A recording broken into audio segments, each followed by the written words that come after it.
Kaya kumamit, gumawa po tayo ng bukayo. So, ito po, buko po ito. Nasa kawali natin.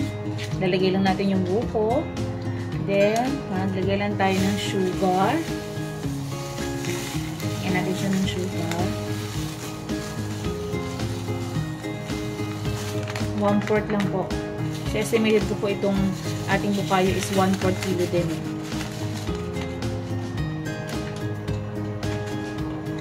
Hayaan lang natin siyang matunaw ang asukal at maghalo-halo siya hanggang sa magdikit-dikit sila.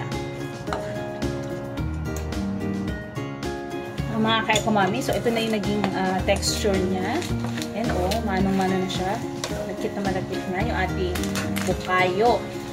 So mga kaikumami, di ba ang simple lang gawin? So sa mga nakagusto po ng aking video, please like and subscribe. At syempre, don't forget to click the bell button. So, ito po ang inyong Eco Mami. Until next time, see ya!